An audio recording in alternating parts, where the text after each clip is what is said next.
है वो मोबाइल के फेसबुक वीडियो को और ये वीडियो को नहीं देखना चाहिए कभी भी, क्योंकि अगर हम पढ़े और फिर वीडियो के आनंद में चले गए तो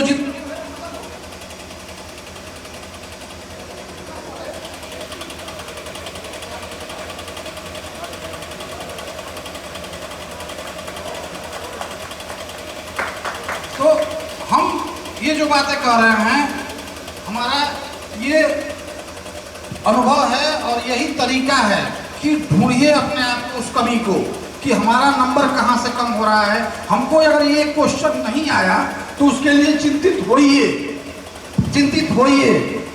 10 से 4 आदमी को 6 घंटा अपने आप को बढ़ाने के लिए जरूर लगाना चाहिए।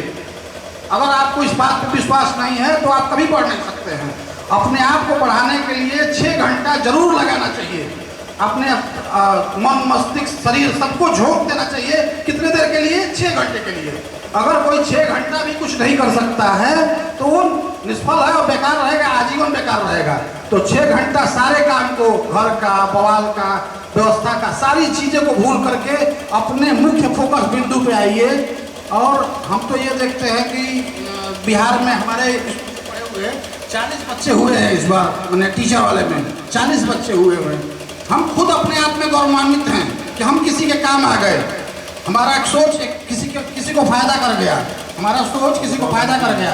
हम लोग, आप लोगों में से खैर सभी डिडोर पिछली बार हमारे यहाँ पास किया, इस साल नौकरी पा गया है। नरेश कौन था, शायद आप लोग कोई जानते हो उनको। कई लोग राजस्थान के ही बच्चे पा गए और बिहार में बहुत लोग पा गए हैं, किसका नाम धरूं। लेकिन हम तो अपने आप में अपने आप को प्राउड समझते हैं कि हमने जो काम किया उससे किसी को लाभ हुआ, ये जान लीजिए। हम बस आप लोगों से यही कहना चाहते हैं कि 6 घंटे अपने ऊपर जरूर काम करिए। 24 घंटे में बाकी समय कुछ भी करिए, लेकिन 6 घंटे अपने ऊपर काम करिए। आपका लक्ष्य क्या है, आपका काम क्या है, आपके ये नस में भरा होना चाहिए। ठीक है, इस बात के साथ अपनी बातों को पेश लेता हूँ। जय हिंद, जय भारत।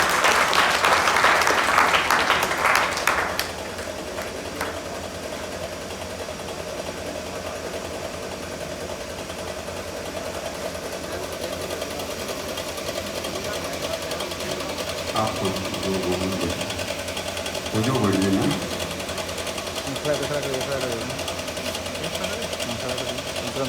अब जो है चूँकि अपने बीच में जो अतिथि आए हैं उनसे बात करा रहे हैं, तब तक केवल 5 मिनट ये भाई फोटो वाले फोटो ले लेंगे और फिर इन लोगों का कार्यक्रम आगे चलेगा। लेकिन ये हमारे स्पेशल फील्ड के लोग हैं। मैं सीधा अभी बुलाता हूँ राजेश दुबे को।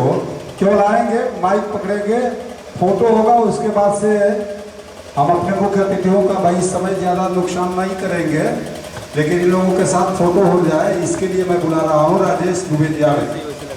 भाई फोटोग्राफर तुरंत।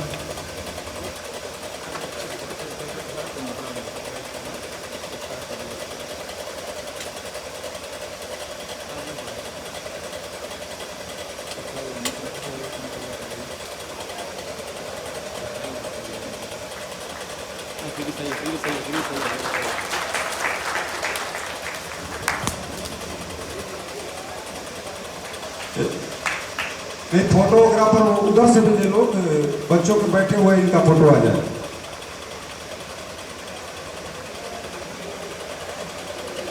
इसके बाद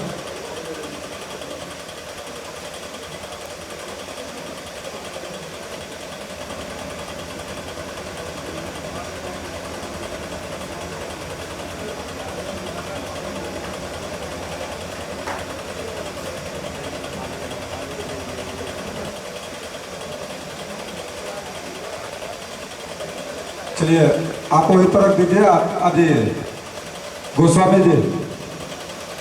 उधर उस साइड में चले जाओ, फोटो को वहाँ उस कोने पर जाओ, वहीं से लो।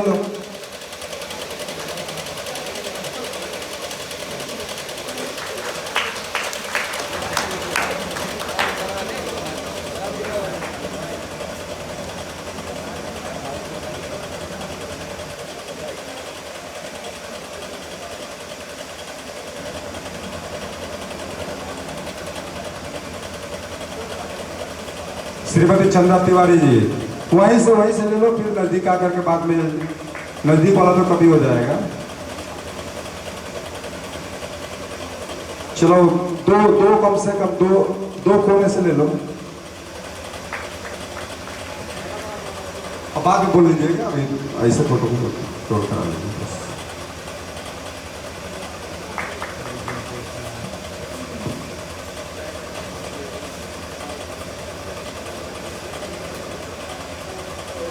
ये ज्ञानेंद्र उपाध्याय, आप भी थोड़ा चले जाइए।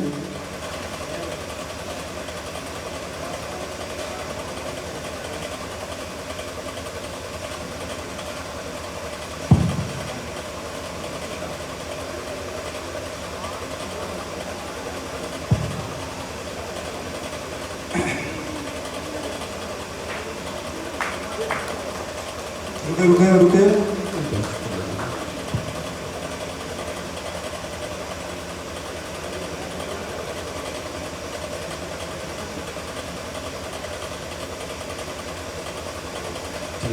अब पुनः अपने बीच हमारे जो अतिथिगण उपस्थित हैं, तो हमारे यहाँ यमुना अरुण महाविद्यालय के माननीय प्रबंधक जी उपस्थित हैं।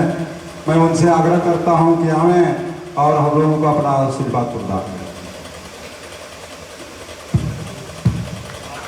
संरक्षक महोदय, प्रबंधक राजकिशोरी देवी सेवा संस्थान के प्रबंधक, यूनियन बैंक के प्रबंधक साहब, आए हुए सभी गणमान्य अतिथिगण का राजकिशोरी देवी के शिक्षण संस्थान की तरफ से सादर आमंत्रित सभी अभिभावकों को तथा आए हुए सभी अतिथियों को अभिनंदन वंदन। शिक्षा एक ऐसी चीज है जो एक शेरनी के दूध है, जो पीता है वो दहाड़ता है, लेकिन इसके ऊपर ध्यान देने वाली बात यह है, शिक्षा को शिक्षा की तरह से लिया जाए। अगर हम उसको शिक्षा और या प्रशिक्षण को किसी को भी अगर हम उसको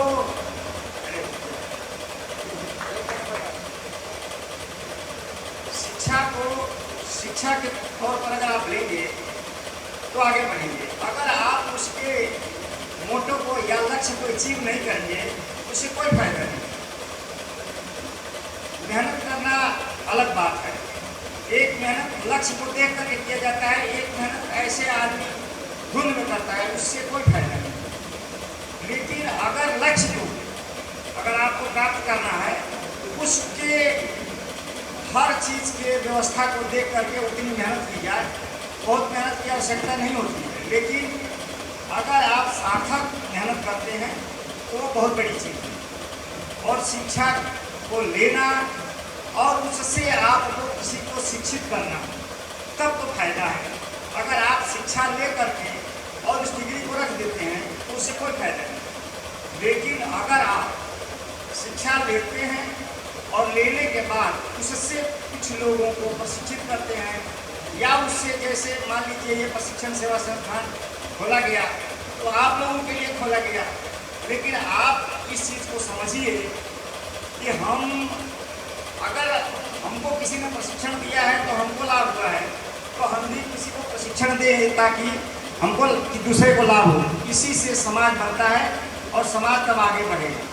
लेकिन अगर हम वहीं के वहीं अगर मान लीजिए हमने प्रशिक्षण लिया या शिक्षा लिया और वहीं का वहीं छोड़ दिया, केवल सर्टिफिकेट दिया घर में रख दिया, तो उससे कोई फायदा नहीं है। लेकिन उससे शिक्षा से कहीं ना कहीं आप लाभ दीजिए और लाभ लीजिए, तब तो शिक्षा है।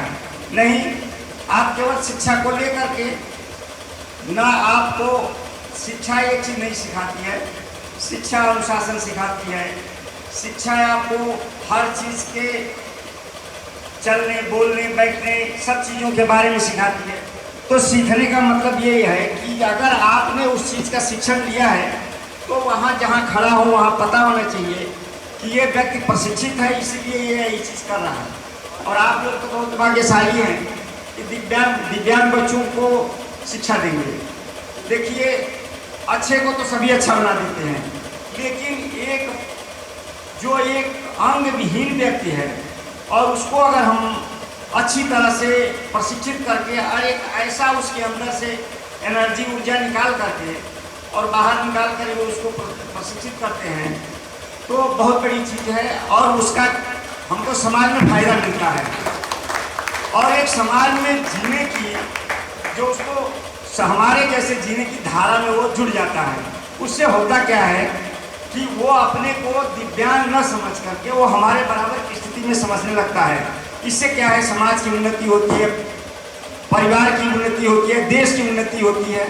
इन सब चीज़ों को ध्यान में रखते हुए ज़्यादा समय न लेते हुए लेकिन शिक्षा के ऊपर ज़्यादा शिक्षा और स्वास्थ्य के ऊपर ध्यान रखिए, ये आपके हाथ में है। Thank you. जय हिंद, जय हिंद।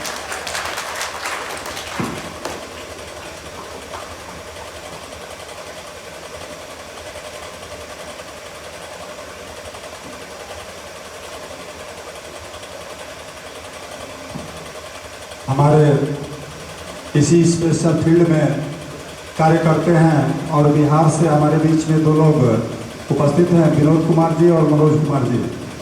भैया आप जहाँ भी हो आप मंच पर आ जाएं, अच्छा रहेगा। विनोद कुमार और मनोज कुमार जी हैं क्या?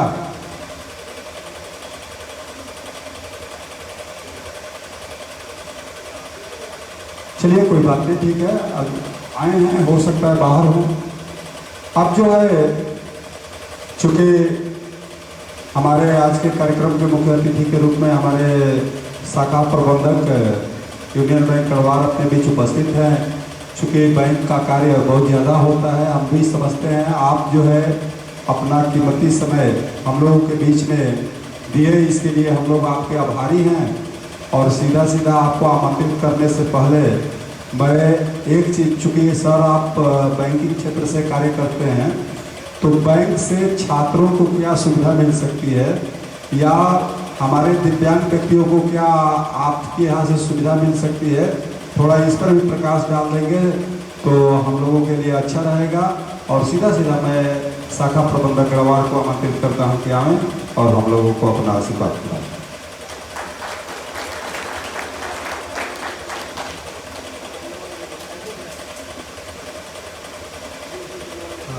मंच पर उपस्थित प्रधानाचार्य जी, विशिष्ट अतिथिगण एवं यहाँ उपस्थित सभी प्रशिक्षु को मेरा नमस्कार है। ये भारतीय पुनर्वास परिषद नई दिल्ली द्वारा प्रायोजित विशिष्ट सीखने की क्षमता विषय पर दिवसीय सियारी कार्यक्रम में आप सभी का स्वागत करता हूँ। और मैं तो बैंक में बैठा था, कुछ वैसा है नहीं खास, लेकिन आए हैं और आप लोग के बीच से ही हम भी हैं, तो जो मेरा एक्सपीरियंस है या जो हम जानते हैं कुछ, वो मैं आप लोगों से ज़रूर शेयर करूँगा। पहली बात तो ये बहुत ही अच्छा कार्यक्रम है, विशिष्ट सीखने की क्षमता। ये विशिष्ट सीखने की क्षमता छोटा चीज़ है नहीं, आप में एक बड़ा चीज़ है। विशिष्ट अगर आप विशिष्ट सीखते हैं तो आप विशिष्ट बनते हैं। आप यहाँ भीड़ है, कोई अगर अच्छा नॉलेज है, किसी को कंप्यूटर का नॉलेज है तो लोग उसके पास जाएंगे। सबको नहीं होगा, हो सकता है 2-4 लोगों के पास होगा। कोई मोबाइल के बारे में बहुत अच्छा जानते होंगे तो आपको कुछ भी दिक्कत होगा तो उनके पास जाते हैं। तो विशिष्ट आप सीखेंगे तो आपको लोग आपके पास आएंगे, आपका एक अलग मुकाम, आपका अलग इज्जत मिलता है। तो लाइफ में हमेशा कुछ ना कुछ विशिष्ट, आप जैसे कि जनरल नॉलेज ही, मतलब आप न्यूज़पेपर पढ़ते हैं, टीवी देखते हैं, अगर आपके अंदर इंटरेस्ट है तो आपको दिन दुनिया का जानकारी रहता है। कहीं भी जाएंगे, 4 लोग बात करेंगे तो कोई बेसिर पैर का बात करेंगे, आप बात करेंगे तो लॉजिक से बात करेंगे कि हाँ ये ऐसा होता है। कोई भी बोल देगा कि महंगाई बढ़ा है या घटा है, आप उसको बताएंगे ये हुआ वो हुआ, लेकिन नॉर्मल ऐसे ही चलता है। अब कितने लोग, हो सकता है कि आप यहाँ से तो सनातन पांडे जी जीते हैं, भोजकी से कौन जीतते हैं, हो सकता है सबको ना पता हो। है पता सबको? नहीं पता हो। ये आपका लोकसभा आपके आसपास का है, लेकिन मुझे पता है गाजीपुर में कौन जीते हैं, मुझे पता है। तो ये चीज़ें आपके अंदर डेवलप करना है आपको, कि आपको अपने आसपास दुनिया में जो भी चीज़ें हो रही है, चल रही है, वो उसके बारे में जानना है। क्योंकि आप कभी भी कोई भी एग्जाम भी देते हैं, कंपटीशन भी देते हैं, एक पेपर उसमें जनरल अवेयरनेस या जीएस रहता है। तो ये आदत अगर आपका शुरू से बना रहेगा तो उसके लिए कोई तैयारी करने का ज़रूरत नहीं है, कि डेली का चीज़ है। डेली आप पढ़ें, न्यूज़ देखें, टीवी देखें, पेपर पढ़ें, मोबाइल में भी देखें, तो आपके अंदर एक अपने आप में एक सीखने की जो ललक है वो जाग जाएगी। और रही बात बैंक से रिलेटेड, तो बैंक में बहुत सारे स्कीम है, अगर बताने जाऊंगा तो 2 दिन 4 दिन उतना मैं भी नहीं पढ़ पाता हूँ जितना आता है, क्योंकि काम इतना रहता है तो हर। लेकिन रही बात शिक्षा के क्षेत्र से, तो एजुकेशन के लिए लोन है आपके अंदर। लोन लेने के लिए आप एलिजिबल होना चाहिए, मतलब ऐसे नहीं कि बस हाँ एजुकेशन लोन है तो चले। आप एक परीक्षा एंट्रेंस पास करें, एंट्रेंस पास करके अगर कोई भी काम आप पास करके अगर एडमिशन लेते हैं तो आपको लोन आसानी से मिलता है शिक्षा के लिए। और दिव्यांगजनों के लिए भी कंसेशन होता है, इंटरेस्ट वगैरह में कंसेशन होता है। बाकी खास करके बहुत सारे लोन्स हैं। आप अगर पढ़ाई करते हैं, अच्छा अगर आप पढ़े हैं नौकरी जरूर, इतना नौकरी नहीं है जितना लोग हैं बेरोजगार हैं, तो आप अगर अच्छे से पढ़ते हैं तो आप बिजनेस भी करते हैं तो उसमें भी आपका दिमाग अलग तरीके से सोचता है, एक नॉर्मल लोगों की तरह नहीं, आप अलग सोच सकते हैं। आप पढ़े लिखे हैं तो आपका सोच अलग होता है, तो पढ़ाई बहुत ज़रूरी है। और मैं आया हूँ तो कुछ कल ही एक फ्रॉड का ट्रांजैक्शन वाला मेरे पास आए थे, फ्रॉड हुआ है, उनके खाते से 1.5 लाख रुपया निकल गया है। अब निकल गया वो उनका कहना है कि मैंने कुछ नहीं किया, लेकिन आप आजकल इतना सोशल मीडिया का ज़माना है, आप फेसबुक, इंस्टाग्राम, व्हाट्सअप और ऑनलाइन शॉपिंग, ये हर जगह आपको थोड़ा वो लोग फ्रॉड लोग नए तरीके निकाल रहे हैं, तो हर जगह आपके इंतज़ार करते हैं। आपकी थोड़ी सी गलती में आपका पूरा अकाउंट साफ हो सकता है। मैं ये इसलिए आप बता रहा, हो सकता है आप लोग उतना लेन देन ना करते हो, लेकिन आपके घर वाले परिवार वाले लेन देन करते हैं, तो उनको जाकर जरूर बताएं कि किसी भी तरह का कोई भी OTP शेयर नहीं करना है, कोई भी लिंक आता है तो उस पर क्लिक नहीं करना है। कुछ भी बैंक से आ रहा है कि आपका ATM बंद हो गया, KYC चालू करा, आप बैंक चले जाइए, बोलिए हम बैंक चले जाएंगे, हमको फ़ोन पे कराने का कोई ज़रूरत नहीं है। हाँ, आप बहुत व्यक्तियों से बैंक ऐप है, बैंक के ऐप के थ्रू जो करिए ये। और जैसे कि फेसबुक व्हाट्सएप पे आप ना, इंस्टाग्राम पे आपको देगा 200 रुपये में 5 शर्ट ले लीजिए, 600 रुपये में 12 साड़ी ले लीजिए। आप उस पर भी जाएंगे कि सस्ता दे रहा है, वो आपको कुछ नहीं, पैसा आपका जाएगा, आपके पास आएगा कुछ नहीं। तो इस तरह का शॉपिंग भी ना करें। और ये जो 1.5 लाख का जो फ्रॉड हुआ है, इसमें क्या है, वो आपको कोई ऐप डाउनलोड करवाएंगे और आपका मोबाइल वो अपने हैक कर लेंगे और आपके मोबाइल से ट्रांजेक्शन कर देंगे। इसमें आप लोग सजग रहिए, किसी भी तरह का कोई भी ऐप डाउनलोड ना करें, कोई लिंक क्लिक ही ना करें, अनजान लिंक। बैंक से आ रहा है, अगर बैंक से कुछ भी कंफ्यूजन है, बैंक चले जाइए, नज़दीक में कोई भी ब्रांच चले जाइए, नहीं है अगर आप बाहर हैं तो बैंक जरूर जाइए, बैंक जाइए। ऐसे कुछ, क्योंकि आजकल बहुत नए फ्रॉड हो रहे हैं। हम लोग डेली हमारे पास 5 लोग 6 लोग आते हैं और हमें भी बुरा लगता है। किसी का 1.5 लाख बहुत मेहनत का पैसा होता है, किसी का भी हो, आपका हमारा किसी का भी हो, वो जाता है तो तकलीफ हमें भी होता है, लेकिन उसमें बैंक फिर आपकी मदद नहीं कर पाएगी अगर आपके गलती से पैसा गया। हाँ, आपने शेयर किया, कहीं कुछ नहीं हुआ तो वो आप क्लेम लेंगे। आपको जो भी फ्रॉड होता है उसको 3 दिन के अंदर आप क्लेम करते हैं तो बैंक उसको वापस करता है, अगर आपकी गलती ना हो। लेकिन अगर आपकी गलती है तो फिर वो थाना, पुलिस, ये वो, हम लोग उसमें कुछ नहीं कर पाते हैं। ठीक है, बाकी आप लोगों को कभी भी किसी भी तरह की कोई जानकारी बैंक से रिलेटेड हो, यूनियन बैंक गरवा तब तक हूँ, आप कभी भी आइए और हमसे मिल सकते हैं। इसके सबको धन्यवाद, बहुत बहुत धन्यवाद सर। आपने हम लोगों को काफ़ी अच्छी जानकारी दी। निश्चित रूप से इससे समाज को एक लाभ होगा। ये सारी चीज़ें कोई जानता भी नहीं है, कुछ लोग जानते हैं तो दूसरे को जागरूक नहीं कर पाते हैं। तो यहाँ आपने इसको रखने का प्रयास किया। आप सीधा फिर हम अपने इस शिक्षण कार्य पर आते हैं और शिक्षण कार्य पर आने के लिए हमने बीच में रोका था श्री अरविंद गोस्वामी को। उनको सीधा आमंत्रित करता हूँ कि आवें और अपना विषय जहाँ रोके थे वहाँ से शुरू करने का कष्ट करें। Shri Arvind Goswami.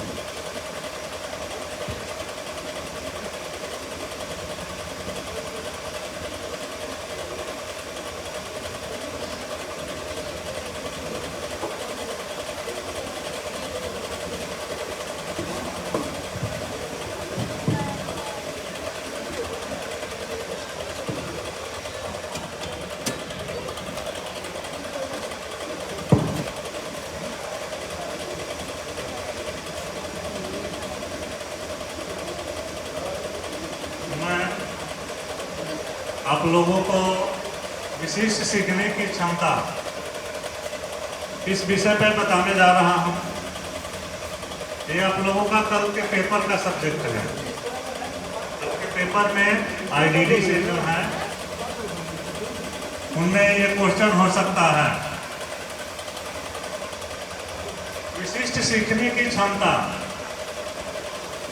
Specific learning disability. अभी इस विषय पे काफ़ी चर्चा हुई कि आप लोग जो हिंदी में लिख रहे हैं उसके साथ साथ कुछ शब्द ऐसे हैं जिनका इंग्लिश लिख सकते हैं जो एग्जामिनर को अच्छा लगेगा, उस पर आपके मार्क्स बढ़ सकते हैं। क्योंकि कॉपी चेक करने वाले अलग अलग स्टेट के होते हैं। वैसे तो जो हिंदी मीडियम में कॉपी चेक करते हैं वो हिंदी भाषा को जानते हैं, लेकिन हिंदी में कुछ ऐसे कठिन शब्द होते हैं जिनको सीधा सीधा लिख दिया जाए तो उसका अर्थ बहुत लोग नहीं समझ पाते हैं। तो इस दिव्यांगता को आप SLD, स्पेसिफिक लर्निंग डिसेबिलिटी, लिख सकते हैं अपने एग्जाम में। इनमें वैसे बच्चे होते हैं, ये क्षमता होती है IDD से रिलेटेड ही होती है। बौद्धिक दिव्यांगता, जो बच्चे बौद्धिक रूप से दिव्यांग होते हैं उनमें सीखने की क्षमता कम होती है और सीखने के साथ साथ